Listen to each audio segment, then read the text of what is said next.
There is food in the house, there is water in the fridge, there is a full tank of gas in the car, and the person still does not survive. That is not a movie plot. That is what actually happened to thousands of Americans after real disasters.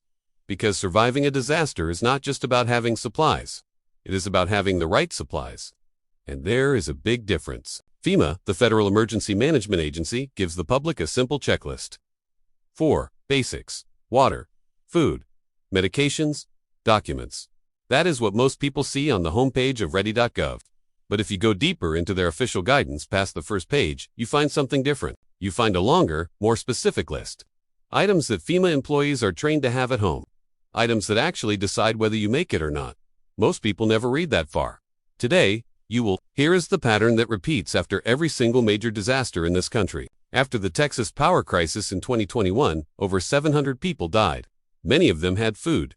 Many of them had some water. But they were missing small, critical items that would have changed everything. After Hurricane Katrina, survivors told the same story again. Not a lack of effort, not a lack of supplies. A lack of the specific things nobody warned them about. The problem is never the big stuff. The problem is always the small stuff nobody tells you about. So let us go through all 13 of them right now. Item 1. Plastic sheeting and duct tape. Most people think of plastic sheeting as something you use for painting a room. FEMA uses it for something completely different. If there is a chemical spill near your home, a gas cloud, or toxic air from a wildfire, your house is not sealed. Air comes in through vents, windows, cracks under doors. You cannot just close a window and wait. What FEMA recommends is cutting plastic sheeting to fit every window and door frame, and sealing it with duct tape to block outside air from getting in. This is called helpless. This is the last line of defense between your family and poisoned air outside. And 9 out of 10 households do not have this combination ready. A roll of plastic sheeting costs under $5. A roll of duct tape costs under $4. Together, they could be the reason your family breathes clean air when the neighborhood cannot. Item 2. A non-sparking gas shutoff wrench. After a major earthquake, the #1 cause of death is not the shaking. It is the fires that start afterward. Here is what happens. Gas lines crack underground. Gas builds up inside walls and under floors.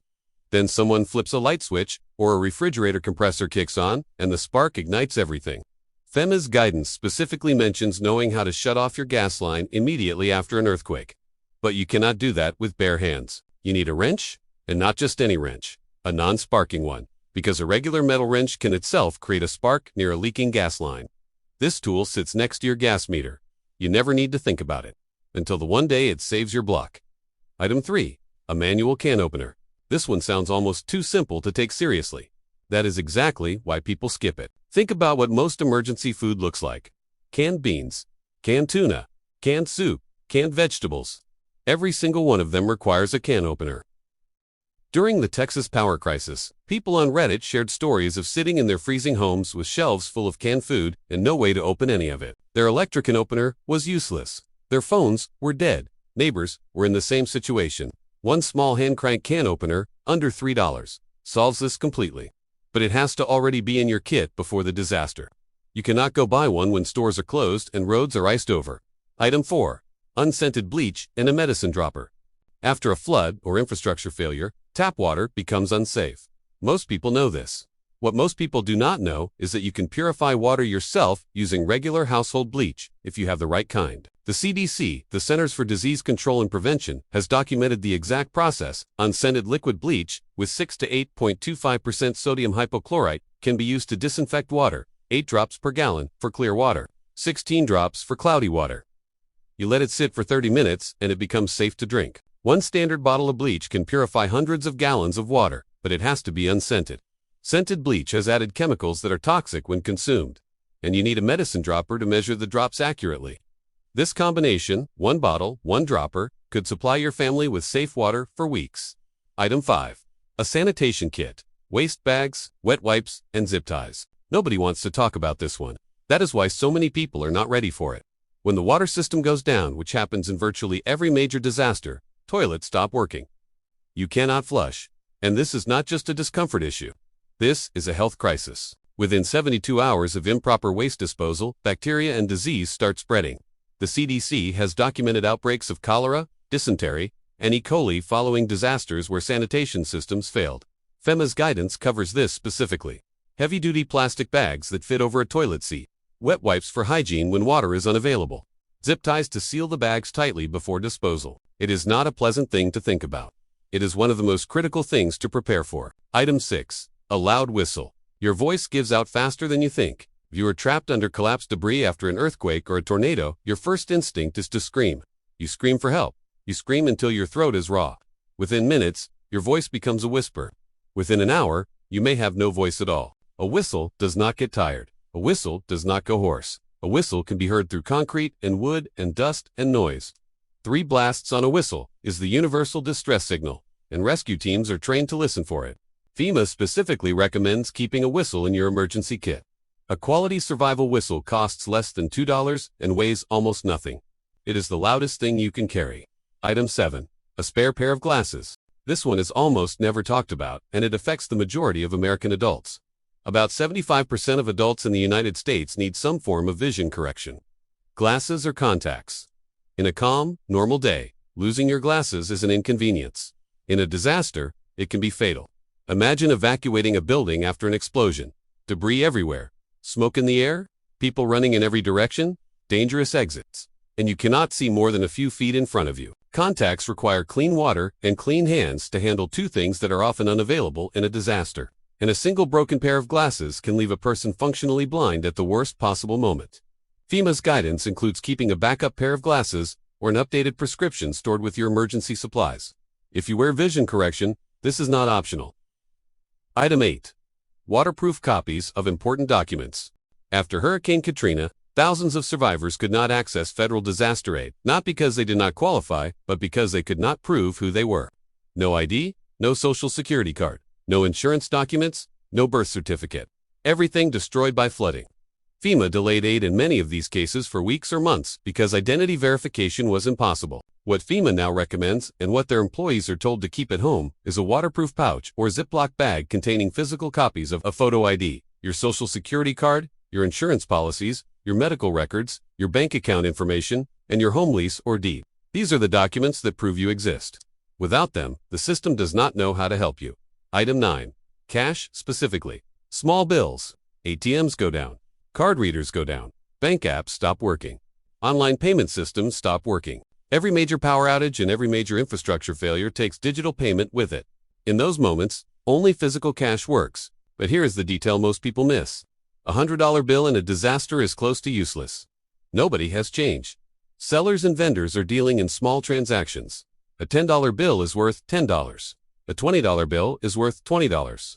A $100 bill, in a cash-only emergency economy, might not buy you anything because the person across from you cannot make change. FEMA's guidance is to keep several $100s in small denominations, 1s, 5s, 10s, and 20s, stored safely with your emergency supplies. Not in an ATM, not in your bank account, in your hands. Item 10. Two-way radios. Your smartphone is one of the most sophisticated communication devices ever created. It depends entirely on cell towers, data networks, and power grids, all of which failed during disasters. After a major disaster, cell networks are immediately overloaded. Calls drop. Texts do not send for hours. Internet stops working. And if the power grid is down, your phone battery is your only lifeline, and it drains fast. Two-way radios, also called walkie-talkies, work without any infrastructure. They communicate directly between devices. They run on AA batteries. They work in the woods, in flooded streets, and in collapsed buildings. FEMA recommends having a pair of two-way radios in your emergency kit, especially if you have family members who might be separated during an evacuation. They do not need a tower. They do not need a network. They just work. Item 11. Feminine hygiene supplies. This is almost never included in the mainstream emergency preparedness guides you find on social media or YouTube. FEMA includes it. Their official guidance specifically lists feminine hygiene products as essential supplies for any emergency kit in a household with women or girls. The reasoning is simple. Disasters do not pause biological realities. Stores may be closed for days or weeks. Supply chains break down. And a lack of hygiene supplies in an already stressful emergency situation creates additional health risks and significant psychological stress. This is one of the most overlooked items in public preparedness conversations, and one of the most consistently emphasized in FEMA's own internal training documents. A 2 to 4 week supply, stored with the rest of your emergency kit, covers the gap. Item 12. A battery-powered carbon monoxide detector. Carbon monoxide is colorless. It is odorless. It is completely invisible. and it kills people in their sleep. After a power outage, people turn to alternative heating sources, generators, gas stoves left on for warmth, charcoal grills brought inside, propane heaters used in enclosed spaces. Every single one of these produces carbon monoxide. The American Red Cross documents carbon monoxide poisoning as one of the leading causes of disaster-related deaths, not from the disaster itself, but from the recovery period when people are trying to stay warm or cook food without power. A standard smoke detector does not detect carbon monoxide. You need a separate device. A battery-powered carbon monoxide detector, placed near sleeping areas, can wake your family up before the gas reaches fatal levels. This is a silent killer. The detector is not silent. Item 13. Sturdy closed-toe shoes and extra clothing.